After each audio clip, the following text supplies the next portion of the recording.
Hi all. இது Saturday mini லாகோட continuation தான். Around 4:45 கிட்டே நாங்கள் சிட்டி சென்டர் மால் ரீச் பண்ணிட்டோம். அங்கே பெடஸ்ட்ரியன் வாக்வேல இஃப்தார் ஸ்நாக்ஸ் ஐட்டம்ஸ்லாம் வச்சுருந்தாங்க. படம் 5:30 மணிக்கு தான். சரி 3/4 மணி நேரம் இருக்குது, கொஞ்ச நேரம் என்ன இருக்குன்னு பார்க்கலாம் அப்படின்னு சொல்லிட்டு அங்கே போயிருந்தோம். நிறைய இஃப்தார் ஸ்நாக்ஸ் ஐட்டம்ஸ்லாம் வச்சுருந்தாங்க. எனக்கு அதை பார்த்த உடனே ஸ்கூல் டைமில் இருந்த ஞாபகம்லாம் வந்துருச்சு. நோம்பு கஞ்சி கூட குட்டி குட்டி உருளைக்கிழங்கு போண்டா, பருப்பு வடைலாம் வச்சு பக்கத்தில் இருக்கவங்க தருவாங்க. அவங்க நோம்பு துறக்கிறதுக்கு முன்னாடியே நாங்கள் அதெல்லாம் சாப்பிட்ருவோம். ரொம்ப டேஸ்டியாக இருக்கும். எனக்கு ஃபுல்லாக அந்த ஞாபகம் வந்துருச்சு. அங்கேயுமே ஒரு 2-3 ஐட்டம்ஸ் ட்ரை பண்ணோம். எல்லாமே ஒரு தடவை ட்ரை பண்ணலாம். நல்லா தான் இருந்தது. ஒன்ஸ் சாப்பிட்டு முடிச்சதுக்கப்புறமா ஸ்ட்ரைட்டாக தியேட்டர் போயிட்டோம். நாங்கள் டிக்கெட் எதுவும் இங்கேருந்து புக் பண்ணலை. ஏன்னா இங்கேருந்து 15 மினிட்ஸ் தான், அதனால் அங்கேயே போய் டிக்கெட் வாங்கிக்கலாம் அப்படின்னு சொல்லிட்டு அங்கேயே போயிட்டோம். அங்கே போய் டிக்கெட் வாங்கினதுக்கப்புறமா உள்ளே போனப்போ இல்லை 5:35க்கு தான் வந்து உள்ளே அலோவ் பண்ணுவோம் அப்படின்னாங்க. அதனால் ஒரு பாப்கார்ன் மட்டும் வாங்கிட்டு லான்ச் ஏரியாவில் கொஞ்சம் நேரம் வெயிட் பண்ணிட்டு இருந்தோம். கரெக்டாக 5:35க்கு உள்ளே அலோவ் பண்ணிட்டாங்க.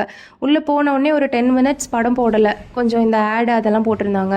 அதுக்கப்புறம் படம் ஸ்டார்ட் பண்ணிட்டாங்க கரெக்டாக ஒரு 5:45 அந்த டைமுக்கு. படத்தை பற்றி பேசணுன்னா நான் தனியாக இன்னொரு வீடியோவே போடுவேன். அவ்வளோ சூப்பராக இருந்தது. ரொம்ப நாள் கழித்து எனக்கு ஒரு நல்ல படம் பார்த்த ஃபீலிங். அரௌண்ட் ஒரு 6 மந்த்ஸ் ஆச்சு நான் தியேட்டர் போயே. ரொம்ப நல்லா இருந்துச்சு படம். எனக்கு ரொம்ப பிடிச்சிருந்தது. இந்த படம் கண்டிப்பாக எல்லாருக்குமே ஏதோ ஒரு பர்சனல் கனெக்ட் இருக்கும் இந்த படத்தில். அவ்வளோ நல்லா இருந்தது. படம் முடியறதுக்கே 8 மணி ஆயிடுச்சு. அதுக்கப்புறம் வீட்டுக்கு வந்த உடனே இட்லி மட்டும் ஊற்றிட்டோம். மதியம் பண்ண கீரை கூட்டே பேலன்ஸ் இருந்தது, அதனால் அதை மட்டும் சுட வச்சு இட்லி மட்டும் பண்ணிவிட்டு பொறுமையாக போய் உட்காந்து சாப்பிட்டு முடிச்சுட்டு கொஞ்ச நேரம் பேசிட்டு அதுக்கப்புறம் நைட்டு தூங்கிட்டோம்.